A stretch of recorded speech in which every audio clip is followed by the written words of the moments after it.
Hey everyone, welcome back to the Dialogue Podcast. We are at episode 25. Thank you for being here with us for 25 episodes.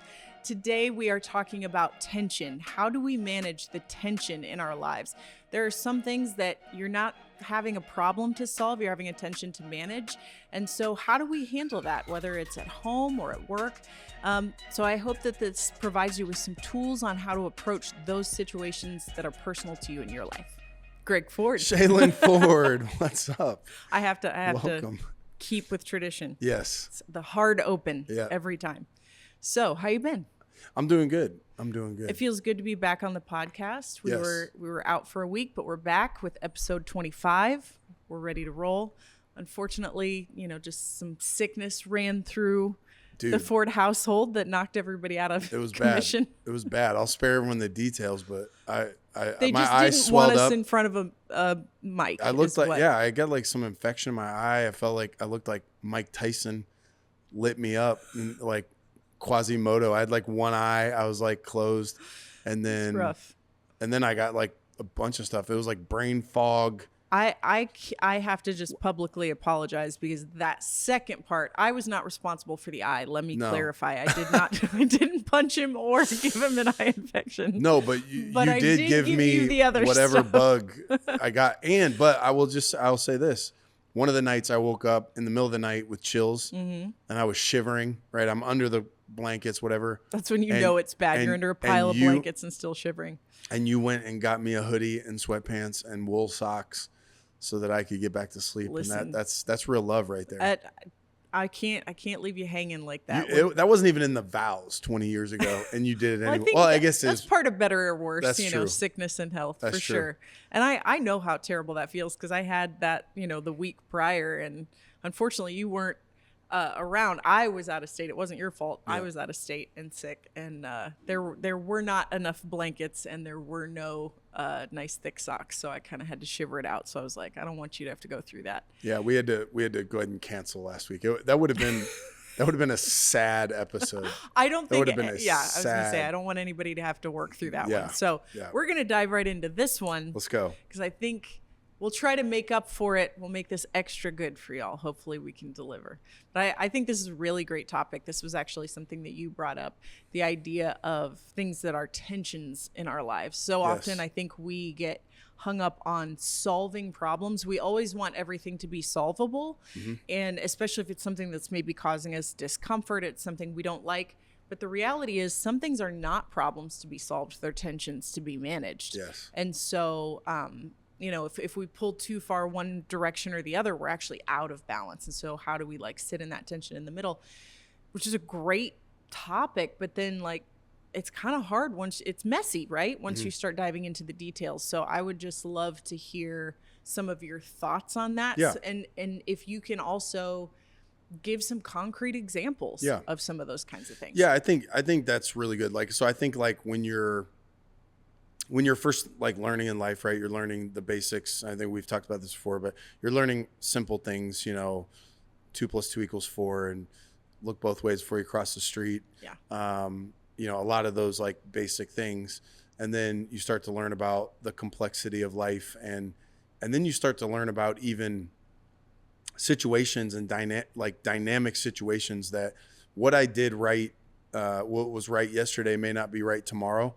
And that's not relativism. That's not just saying that everything is relative and what's right for you is right for you. What's right for me is right for me. You're not talking about hard morality. You're talking about situations. Yeah, right? you're talking about things that you may have done the right thing for the right reason at one point that now things have changed. And so I think there are certain, instead of just coming to a conclusion so we can feel certain that we are right, or we're doing the right thing, I think there are certain questions and tensions that we have to live in, right? So I'll take one. This is a basic one, but okay, we're a church. In our church, we have sort of two things. We have to love and disciple the people who are here. Mm-hmm. So there's already a group of people that are hey, One Church is my church. And that means it's not just where I come, sing and listen to a message and all of that. This is where I'm in community, and this is where I'm going to grow as a disciple. Mm-hmm. And these are the people who are going to help me through tough times, and I'm going to help them through tough times, right? It's the body of Christ in a community. So we have the tension that we have to make sure that the people who are already here, we already know their name, we're already in relationship with them, that we're going to support them. And we're going to make sure that, like, when they need help, that, we do what we can, and that we're not just gathering people for an event. So discipling and caring for the people that are already here. Second, we want to reach new people, right? This is what we would call evangelism, or taking the good news to the ends of the earth. And we want to continue to include new people into our community and to reach out beyond our church. We don't just want to be this monument. We want to be a movement. We want to go out. And so you've got the pioneering spirit. We want to be doing new things. We want to reach people we don't even know. Well, that's a tension to be managed. That's not a problem to solve, because if you're not careful, you go, hey, we're going to just be a church that is insular. And so we just, ultimately focus on ourselves. Us four and no more. It's us four and no more. And so, it takes a lot of discipline to listen to voices that aren't talking, to listen to voices that aren't in the room, to go to look out into someone who you don't even know yet, and to make decisions and to build things that will make space for those people. So as an organization, as a group of leaders and workers, we have to understand that is a tension to be managed, that we have to all the time, be asking ourselves, how can we care for and serve better and disciple better the people who are already here, and to also make space for and to have creative energy for and passion for the people who aren't here yet. And if we're not careful, what'll happen is we'll pick one or the other instead of doing what I think is much better, which is to manage that tension, right? So at the same time, I think you have to prepare yourself emotionally, because it'll kind of always feel a little like whack-a-mole. Maybe we're always behind. We're so outreach minded that we aren't taking care of the people that are already here, or we're doing that so much that we have this false positive because we're all in like one accord. Yet we look up and we're like, man, you know what? Our church is a new person through the doors in a year. Yeah, we're not seeing people new people come to Christ. We're not seeing people baptized. We're not seeing new people coming in. It's all the same stuff. So I think, like, again, that's one example, but I think it's an example of many, many other things. Like, I was thinking about, last month we wrapped up a series of messages on the Sermon on the Mount. And early on, I introduced the tension in Matthew 5. Jesus talks about being the light of the world in Matthew 5, I believe it's verse 14. He's like, you're the light of the world. You're a city on a hill. Let your light so shine before men that they would see your good works and glorify your Father in heaven. And then chapter 6, he's like, hey, don't be an actor. Don't be a hypocrite. Don't pretend to, and I know we've talked about this a little bit here, but don't pretend to be pious. And in fact, he said, don't do it to be seen by people. Right. Do your good works, he says, in private. Don't let the right hand know what the left hand is doing. And so he's introducing the tension. Like, there is a time to do things and shout it from the rooftops and shine that light. And then there are times to do things that no one knows about. Yeah. To do good that's just sort of, it's not a photo op. It's not going on social media. It's not something you're building your brand. It's none of that. It's just, you're just doing the right thing for the right reason. And maybe part of the joy of it is that, nobody sees this except for me and God, and I don't want any recognition for it. So I don't think the answer is pick one or the other. I think you got to kind of live in that tension. So there's a couple examples. Yeah, and that one in particular, I think, is a good place to park for a minute, because I think a lot of people in this current day and age really struggle with that. And you brought up the idea of social media. You hear people going, why isn't so-and-so talking about this issue on social media? Or why aren't they addressing this thing? But then other times someone will address something on social media and everybody's like, well, that's performative, right? Why are you taking that picture, and showing you in this space or whatever? And I think people are getting a little gun shy about, what do I do in regards to what do I let people see and what do I keep to myself? What do I say? What do I not say? because it can be a really vicious like echo chamber where if you said something, but you didn't post something that you did, for example, if you spoke out on a topic, but didn't post your action, people are like, well, words are easy. Well, then if you post a picture of you doing something, well, why didn't you just go be about it? Why are you posting, Yeah. And so it really can be this like vicious cycle where it's like, do you speak? Do you not speak? Do you show something? Do you not show something? And I think especially if you really actually are passionate about the topic that you're addressing or the work that you're doing, you do want to show people, not because you're trying to show off, but because you're hoping to get other people involved. You're hoping to educate other people on a topic, right? And so it can be like, I think, a really hard wheel that goes around that people don't know what to do. So I would love to hear you even just speak into like the thought process of how do you decide what to do when on some of those things. That's really good. I think we need to be conscious of this day we live in now. And like, I'm not one of these people that just thinks social media is the devil and everything. I see the good and the bad, right? Like, you're able to get messaging out. You're able to, in some ways, connect, with people that maybe you would have lost touch with. Like in the day, you'd have been pen pals and you'd never seen 100%. Them again. And now you can, see. So there's a lot of good, right? Sure. I would say, sorry, just real quick. I would say that, for the most part, social media is really just a mirror for humanity. It can show the best of us and the worst of us. Yeah. It's just holding up what we are. Yeah. Yeah. So I think like, what I'm about to say could sound like I'm dogging, social media or whatever, but I do think like right now, there is an opportunity for superficiality, in a unique way in human history that, you put out what you want everyone to see and blah, blah, blah. Right. Yeah. So you take something that might be a really important stand or topic or something that means a lot to you. And in some way you've got to kind of do the, emotional math on what it means to you. And if I put it out here, what good comes from that? And how will it be perceived? In, situation by situation. Right. So like, I don't know, like, and by the way, if I'm have a recollection here, if you don't like this, we can edit it out in post. Sure. But I remember when you were, you won the Mrs. World pageant at the beginning of 22, right? 22. And, Las Vegas, you go, there's like 60, 70 countries represented, and you win this pageant. And so now you've got Shaylyn Ford account, and then you're also Mrs. World and on social, and you're responsible for all that. And like right after that, Russia invades Ukraine. Right. And, we've got this war happening and the news is reporting on it and everything. And so now here you are, right? You're a pageant queen and you've got people who, want you to go out and post, and they want you to say this and that, as not only yourself, but as this title holder, and you've got this responsibility, and, you're kind of in a lot of ways like, hey, in some ways, like the whole format of pageants, almost at times is like, hey, I'm just all about world peace and all this. And so there's some of the caricature that is not who you are.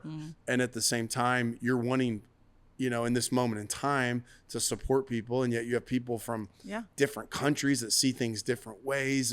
And, and, does, Mrs. World going on Instagram and posting this, that, or the other thing, or reposting this, that, or the other thing, what ultimately is that accomplishing? Is it doing good, or is it not doing good?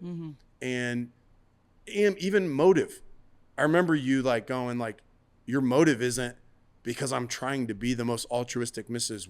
World, right? Like, it's not about you and your title and how are you perceived based on, did you have the perfect answer to the current event? Right. But actually, man, like I remember you interacting through these platforms, even in private, in DMs with people in these countries, right, who were going through hard things. So it's like, is my motivation that, I want everyone to think that I'm this really savvy big-hearted public figure, or do I want to help people who are in the middle of a real-time crisis? Yeah.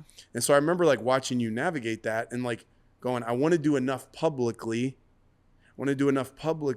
that I take some kind of stand, but I don't want to do everything so publicly that this is now become about me. Right. Or it's become about how I'm perceived. Mm-hmm. Actually, like there's people suffering right now. Yeah.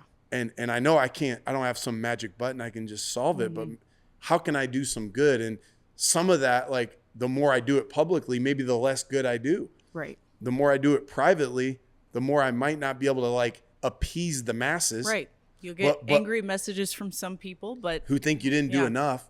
But yet some of the people in private, okay, I was able to really go deeper with fewer than maybe cast this big wide net to the world. Yeah. How did you navigate? Like, how did you work your way through that? Yeah, I mean, I do think that was kind of just this really wild, like interesting moment in time. You know, that happened, I mean, gosh, less than a month into my time with that title. So it was kind of like right off the bat. And there were some people who were very angry that I wasn't taking like a very polarizing stance. Number one, the reality is I don't have Putin's ear. Like that's not me. Sorry, I don't have that kind of power. He doesn't follow the Mrs. World I really don't. Instagram. I can't, you know what? Maybe in some sort of a shadow account he does, but I don't think his official one does, to the best of my knowledge.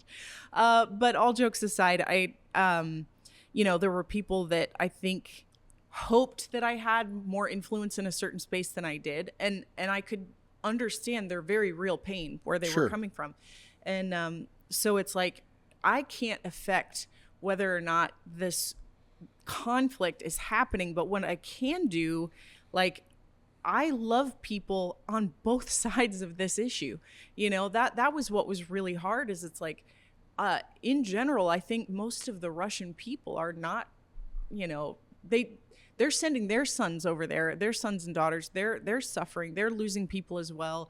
Most of them, this isn't something that they would like to be part of, you know, and it hurts. People on either side of a war get hurt, and they didn't choose to start it. Their leader did, right? And so there are people in that country that I care about, and there are people that, like, I'm not in any way trying to minimize the harm in Ukraine, because that's very intense. And so it was like, what can I do that is not going to make this set of regular citizens who had nothing to do with it feel ostracized, but also on this side of things really support these people that are in desperate need. So for me, what I chose to focus on, you kind of highlighted, like, any public statement that I was making was not some sort of a political statement. It was, here are resources you can donate to, and post links. Right here, I did an interview with a food bank, you know, a leader of a like worldwide food bank that brings in medical supplies and food and all kinds of things, and interviewed him on Instagram so that people could see what they were doing, know how to contribute, know how to take actual action. But I didn't make any kind of a political statement one way or the other. I did some other things where I would get on podcasts and I would talk about specific resources that people could contribute to or take part in. And I took part in those myself as well, donated to things and whatever. But I didn't post that, like, here's how much I gave to whatever, because that's irrelevant, right? But that was my personal action because I did think it mattered. So I think you address things primarily one-on-one with people. I do think that's most of the time, not always, but again, most of the time, the healthier way to handle it. And then that tension for me, tensions often happen in real time like that. So you have to try to figure it out as you go, and you may misstep to one way or the other. But I wanted to err on the side of, I'm just caring about everyday people and what can I do that will actually be in support of everyday people, versus making grand political statements that will just be me shouting into the void anyways and do nothing. And I think you got to be careful. I have felt this before, where you feel like you're being called out And so if you're not careful, now all of your actions start to be about your image instead of actually helping these people or doing good. So now it's like, and I've been there, like I've had the fear that, you know, some current event happens, people want me to rush out and make some kind of statement. Of course, they want me to make a statement that they agree with. So here's what we want you to say or do. Right. And a lot of times, man, I mean, I'm, you know, old enough at this point that I've seen a lot of things that appeared one way. That's right. The world is a lot more nuanced. Immediate aftermath of the event, it looked like it was all this, and everybody starts dogpiling on and going, hey, you know, coming out really decisive, and they only knew a little bit, right? I mean, it's like, think how many documentaries and specials now, you know, that we have that's 4 or 5 episodes of all the stuff people didn't know the next day or the next week, right? And so, but yet everybody steamrolls onto an opinion. Now, I don't like injustice any better than anybody else. Probably, I mean, I'm wired to really get ticked off when I see. It can be very hard to take a beat. but also, you know, going, what's going on here? I need to collect some information. You know, I go open up social media and, you know, everybody's sharing this thing and making this statement. And I go, I just go, I don't want to get caught up in that too quick. Like maybe they're right. Yeah. Maybe they're not. And, you know, I don't know that I want to get caught up in that sort of like mob mentality, frenzy, you know, type situation. But I've also felt the stress because now people feel like, wow, our leader doesn't care. Yeah. Or, you know, you're aloof, you're disengaged, or you don't value this. Like, you're all talk. I'm taking a minute to learn. Yeah. You know, and it's like, I want to speak from an educated place. Also, I want to be a cool head. Yeah. So like all that to say, I don't know. I kind of think too, like, I mean, we're kind of dialoguing here in real time. Yeah, so we're managing that tension, I'm not trying to, you know, you know, just criticize people, you know, who I don't know or whatever. But I just kind of wonder, like, man, how engaged are you in the problem if you are literally taking a lot of time to go check a bunch of people's social media accounts to see if they commented or not? That's right. And then to put your energy, like if there's a war going on or there's like a major bad thing going on, I can't be the only account you checked. That's right. You had to have gone and checked like a whole bunch of accounts. So like, how much time and energy are you spending sending other people? How many DMs did you send? Was it just me or is it a bunch of people? Like how many people are you checking who lead an organization or who preach the gospel or who have some sort of influence? Represent a brand, whatever. Yeah, like how many, like are you just like the watchdog who's going to, and like there's a lot of bad things going on and you're checking everyone's posts and trying to provoke everybody to, you know, I don't know. To me, it's like, I think that's a valid point. I get it. Yeah. I would go like, is this the best use of my time? Like I've never felt like when something crazy was happening in the world, I've never felt like, man, I had to go check and see what so-and-so 50 said. People posted or didn't post. You know, I'm going to try to find some facts. I'm going to try to figure out what in the world is going on. Yeah. Now there might be one or two. I'm like, man, I wonder if they had anything to say about this. Cause and frankly, the only reason I would check is because over time they've earned my trust as someone who doesn't just shoot their mouth off in the heat of the moment. Right. They've proven to be a cool-headed person. They've proven to be a person who can be judicious when the heat is on. And so like, I think over time, I'd like to be a person like that. I'd like to be a person that responds and reacts that way. And at the same time, if you're not careful, somebody coming after you going, why didn't you say more of this? Or why'd you say too much of that? Okay. One of the temptations they can give you is now you're making it about you. Now you're making it about your reputation or, you know, and even fear. Wow, man, if this person thinks that, now, you know, everybody is going to not trust me and everybody's going to think this thing about me versus going, you know what? There are a lot of reasonable people out here right now that are trying to get their bearings too. And so they're going to go, you know, I'm not going to get out here and make public statements until I have my bearings. I think one of the kind of side lessons in the conversation about managing tensions is getting comfortable with being misunderstood. Yeah. It's nobody's idea of a good time. Well, I shouldn't say nobody. Maybe some people like me playing the villain or whatever. But I think for the most part, people are. We do seek to be understood. We do seek to be represented fairly, right? And so it is very hard when you see people post things or question you or whatever and assume ill intent out of you when you know where your heart is and you want to clap back and defend yourself. But you have to be, I think you made such a good point, when you have to take yourself out of it and not make it about you. If you actually care about this topic, this subject, you keep the focus on that in your own heart and in the way that you handle it publicly. Well, and I think in the spirit of what we're talking about here is managing the tension between what you do to let your light shine and be very public about, and what you do where the left hand doesn't know what the right hand's doing in private. It is. I think what you do is you step back and go, if I don't feel like I should do something publicly, what am I doing privately? That's right.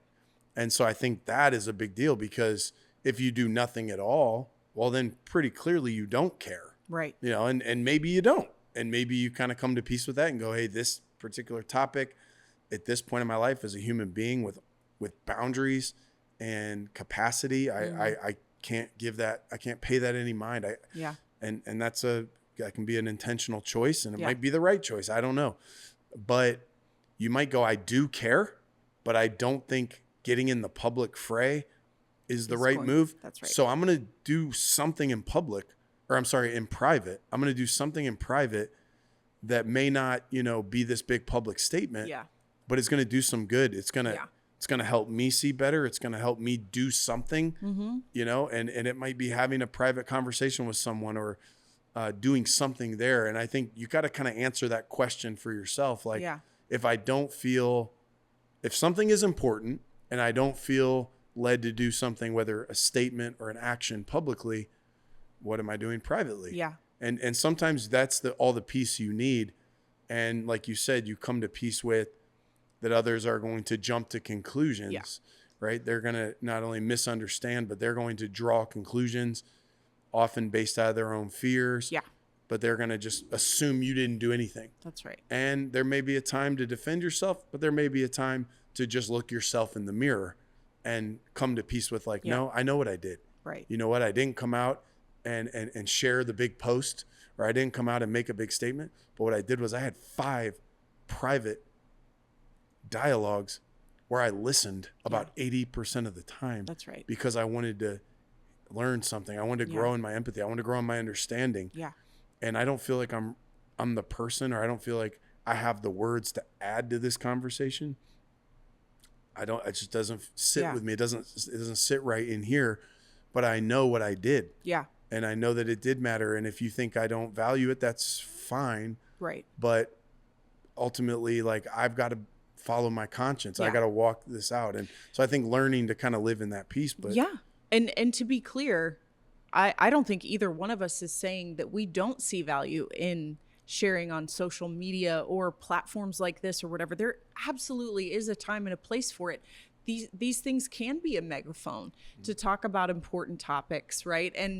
And to share our stances on things and to call attention to things. So that's why we say it is a tension to be managed, because I think there is a time and a place for a public statement, or time and a place for using that resource to serve others, right? To call attention to things. But I think the most important part of it is checking your own motives. Yeah. Am I using this to glorify myself, or am I using this to actually help other people engage with this important situation? And I will say, you talked a little bit about taking a minute to basically learn, educate yourself, take a beat before you post something. And I do think that's really important too. And it's one of the things that I am grateful for in that situation is some of the private conversations with people that I had that were living in Ukraine and were living in Russia at the time, and them sharing their personal experiences with me about what they were going through. Sorry, go ahead. No, I was just going to say, it gave me a more nuanced understanding of what is going on, because make no mistake, on a high political level, some of the atrocities that have been committed, horrifying, right? Absolutely horrifying. And you can very clearly stand in opposition to regimes. But what's happening on a personal level to people on both sides, right? The everyday man is a different issue altogether. And so I think trying to put a whole bucket of people, and this isn't just about Russia, it's about any time you have a statement being made about a whole bucket of people, a community, a culture, whatever, that when you start making broad statements about those people, right, and you view people as other like that, you have taken parts of their humanity, you've made them less in your eyes. Honestly, it makes you less in the long run. It's unhealthy for you, but you start losing your compassion for people. You start losing your own humanity and your ability to see people that way. And so I'm really thankful that people helped give me a wider scope of understanding of what was going on for the average person. And they're suffering all the way around. Yeah. I think we're still, like, from a society, sociological standpoint, like, we're just starting to, like, get used to this whole, like, idea of things being viral. Yeah.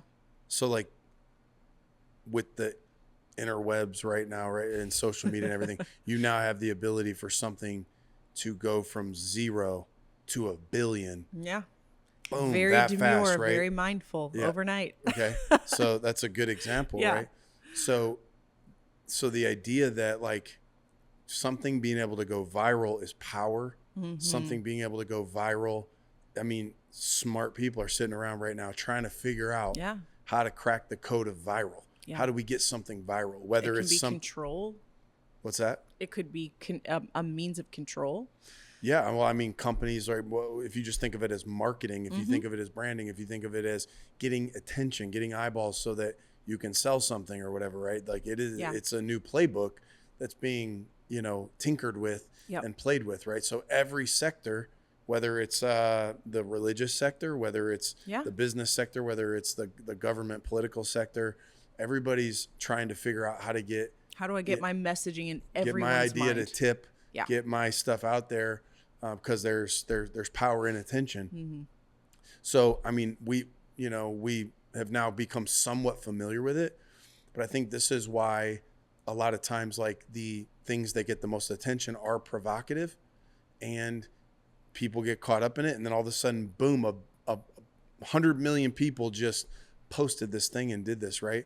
So it's created this, and I'm not the expert on it. I'm just a citizen that's living in it and, like, trying to step back and look at it.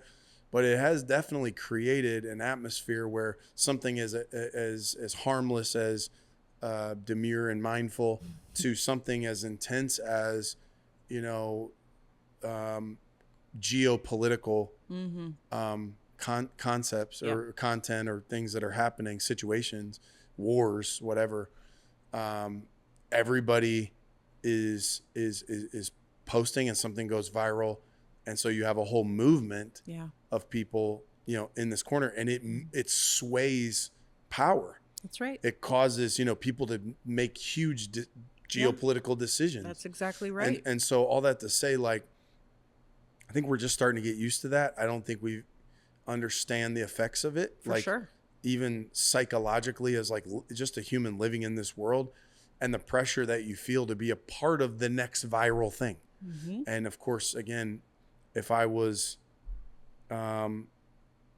motivated to try to get people on my side, I would be trying to, make the society or the culture to where you would have to pay a penalty to not be on my viral side. Yeah.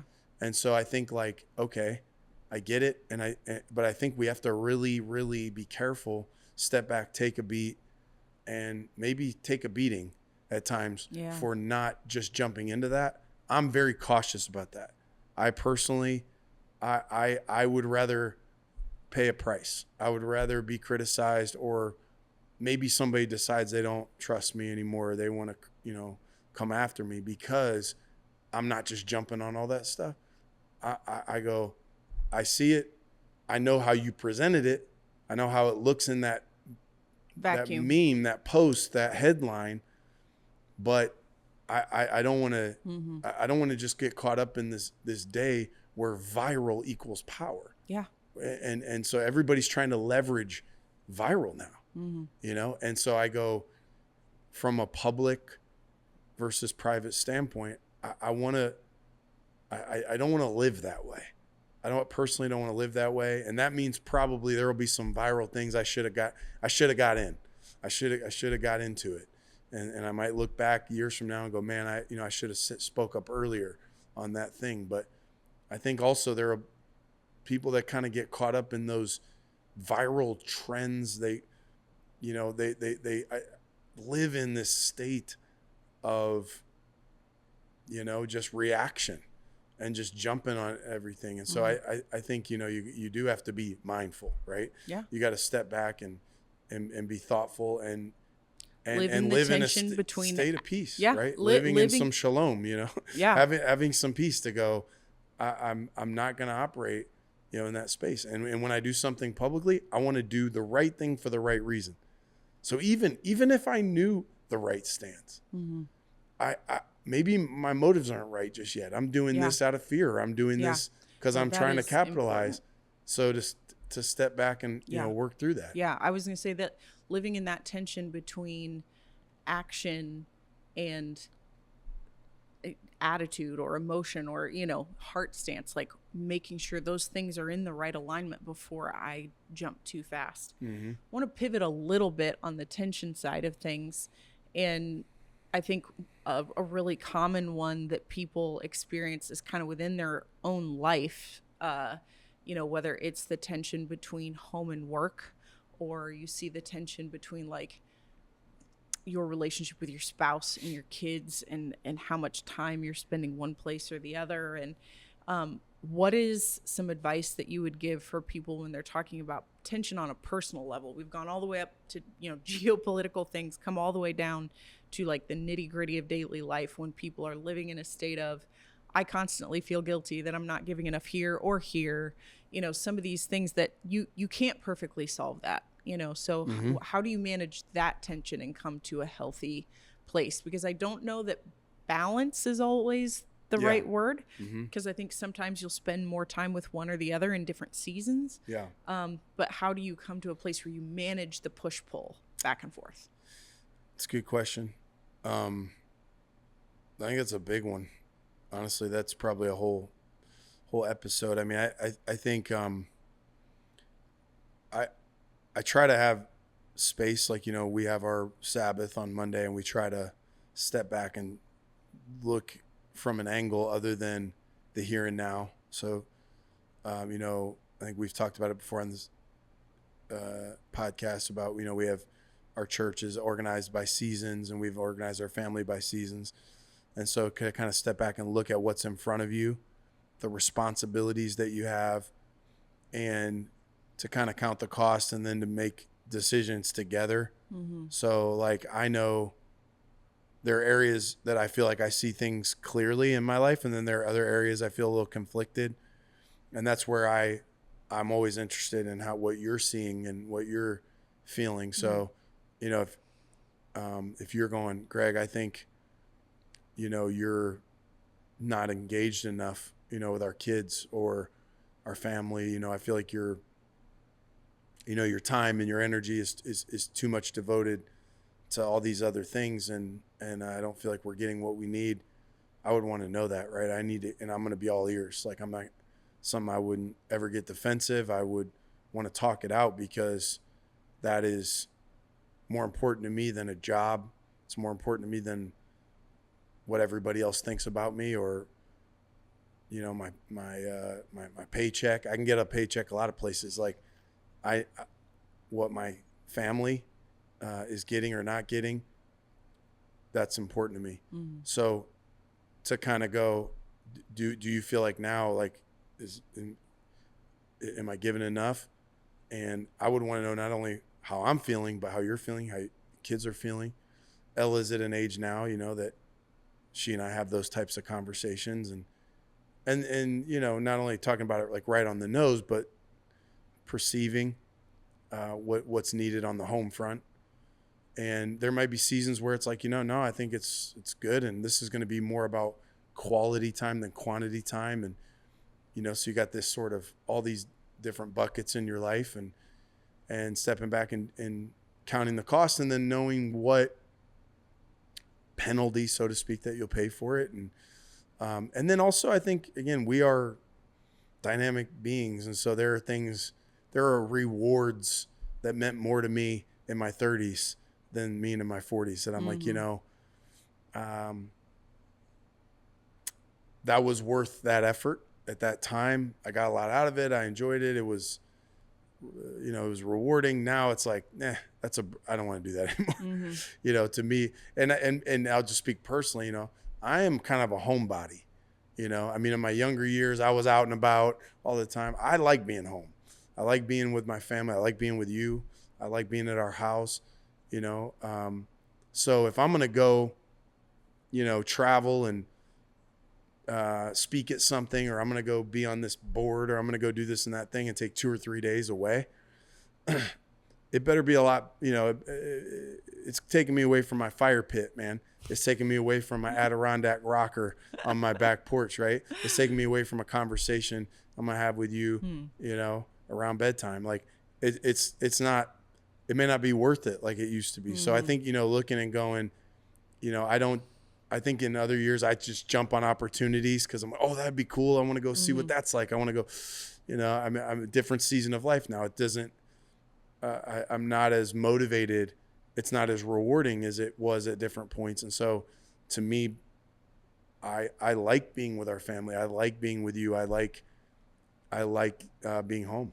Yeah, I think that's a really important call out for things. Is you mentioned it earlier, being in a place of like peace and shalom with your decisions. And I think part of wrestling the tension to the ground is finding out in this season of life, what is a place that actually feels peaceful to my heart and my soul.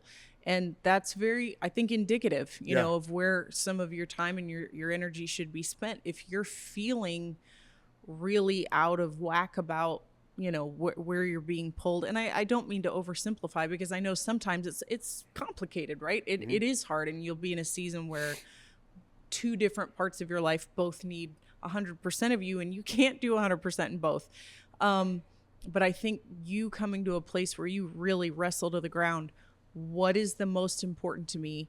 Ask yourself all the, you always say like, go, 5 whys deep. Ask yourself some of those questions. You and I have had these conversations before, for example, because this might be a practical tool for people to kind of help like get to that place of peace. When you go, well, I can't lose my job. I can't lose this job because like I have to give 110% of this job and everything else falls by the wayside because we need this job. Okay, why? I mean, we can't afford our house without it. And we can't. Okay, so what if you couldn't afford to keep this house anymore and you sold it and you moved into something smaller? Then what?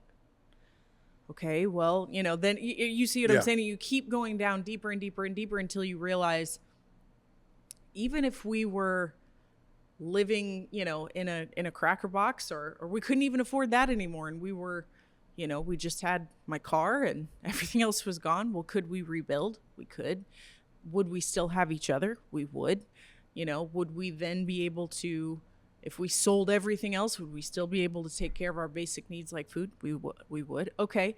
So you start walking yourself through, and that's just one hypothetical, but you start walking yourself through all the way down to like the worst case scenarios of each thing, or your deepest reasons for each thing. Why do I feel this way about it?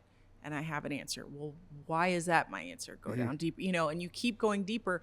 All of a sudden you go, I was kind of panicking about some stuff that like honestly isn't the biggest deal in the world. And so then now I feel a lot clearer about my decision-making process.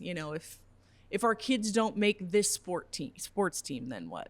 Okay, well, if they didn't get to play ever again, then what? If they didn't, you know what I mean? And obviously that's like nuanced, but you can take that tactic and apply it to whatever your life situation is. And I think it's very good at helping you be insightful. I was talking to a guy one time who was in a marriage crisis. They were on the edge. They were on the edge. They were trying to figure out, are we going to stay married or not, right? And he was really going through a hard time. And so I asked him basically a roundabout 5 whys, right? Mm-hmm. And a lot of it had to do with just his lack of balance in his life. And he was essentially a workaholic. He's working all the time. Mm-hmm. And so I kind of went into that. I'm like, well, why are you working so much? And he's like, well, he kind of went into this thing about, well, these results that I get, they don't just happen, dude. I don't, I've been really successful in what I've done, but it's not because I just rolled out of bed and it was handed to me. You got to go carve this stuff out of the ground. You got to go make it happen. And so, our standard of living and all these things are because I made it happen. And then there were these certain rewards and benchmarks that he was hitting, and he had a name for it. And I hit this thing, every year, and I've hit it 15 years in a row or something like that.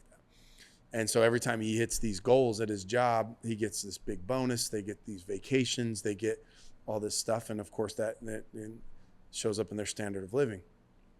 So if I don't work this much, I don't get these rewards. So we start talking about, okay, what if you don't get those rewards, right? And by the time we end up talking, I'll shorten the conversation, but by the time we end up talking, it's he was working for things that really weren't that big a deal to his wife. Mm-hmm. Their standard of living mm-hmm. Wasn't going to be that highly altered. Okay, so let's just say you fall a bit short. You're still making a good, how big of a difference is this in your income? And could you live on if you didn't hit the big goal, And yeah, absolutely. It's not like they were going to have to sell their house and their vehicles and, ride their bikes every day, or, it's they were going to be able to live, but they weren't going to get some of these perks they'd grown accustomed to. And so it's okay, if you have to trade the perk or the marriage for your marriage, I mean, is it what are you going to do, and how about your wife? What if you didn't do that stuff and you didn't get to go on that trip, and how would she feel about it? I mean, not that big a deal. She would much rather have a week in and week out time with you, right, than this one awesome excursion because you were a workaholic, right? Right. And so then you got to kind of get into all that. Well, am I really doing this for my family like I've told myself I am? Or am I maybe doing this? Podcast unto itself. Yeah, am I maybe doing this because of some sort of sense that it gives me? So now I'm choosing that. Yeah. I say I'm doing it to be this awesome provider, but actually what I'm doing is doing it to give myself this sense of identity and respect, and for it's soothing my something peers, in me. It's soothing something deep in me, right? So if you don't get into those things, those 5 whys, you end up stuck in something. You can delude yourself. And you really end up making a pretty terrible trade. Yeah. And so again, those are self-discoveries that you have sitting in that, starting with the tension that you mentioned between, okay, my life balance, and you go, well, I can't be balanced because, well, no, start digging into that. Yes, It will cost you something. You can't necessarily have your cake and eat it too. You don't get to have everything over here and, be rested and relaxed and quality time with your family and blah, blah, blah. You might have to, give and take, but do it with your eyes wide open, and do it, having stepped back and really not just settled for the answer that you've been able to come up with. Well, I'm doing it because I'm providing for my family. Well, you may have gone way past providing for your family, right, and that might not actually be what's driving you. That's right. It might be something else, and you're actually going to lose your family, okay, because you've accepted that stated reason. Yes. You've accepted that answer when it's not even actually the real answer. Yeah.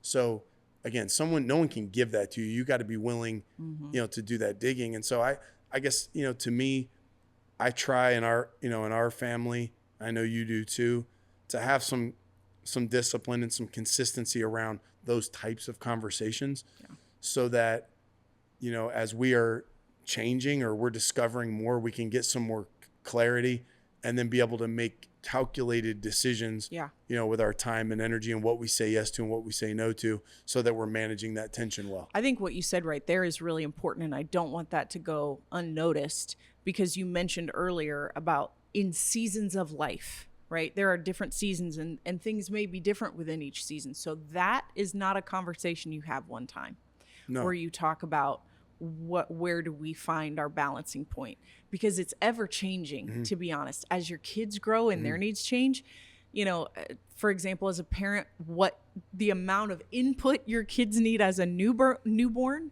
versus a 16-year-old is vastly different. Mm-hmm. And from the amount of time to the type of engagement.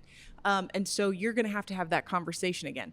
When it comes to your marriage, when it comes to your work, that will be ever evolving. And I think that's such a good point that you made. You need to keep having that conversation with the important people in your life.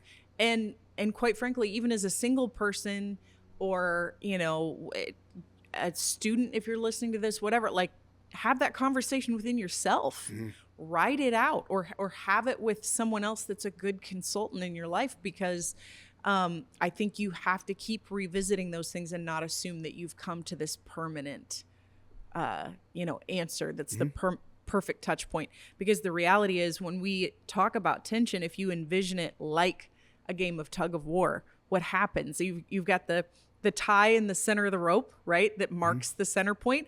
And you have things on either end or people on either end that are tugging and pulling back and forth. And so where the center part is, that center line will move, because there will be times your work is tugging you harder. There will be times your kids need you more. There will be times that your marriage needs a deeper investment of energy. There will be, and so, your health, whatever things are going on, you got a diagnosis, all of a sudden, that stops, right? And now I'm pouring a ton of time and energy into rehabbing my body from something.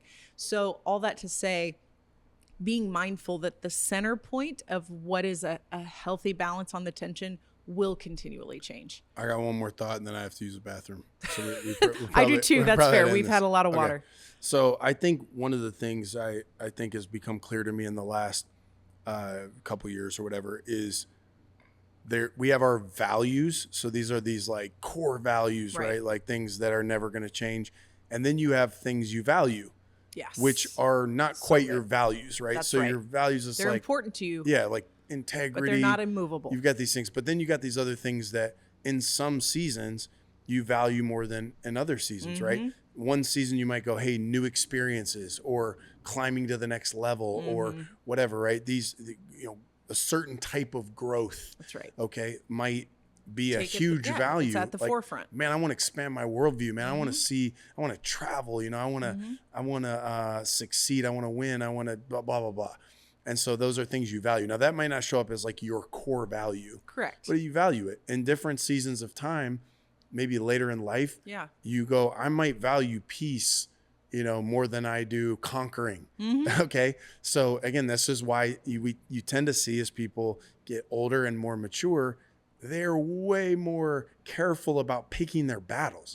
They don't just get, if you see a person who's getting older and they're still just getting lured into every argument and battle, you're like, oh, it's a certain kind of sad. Yeah. Because you're like, oh my goodness, over time, you're going, I'm not taking that bait.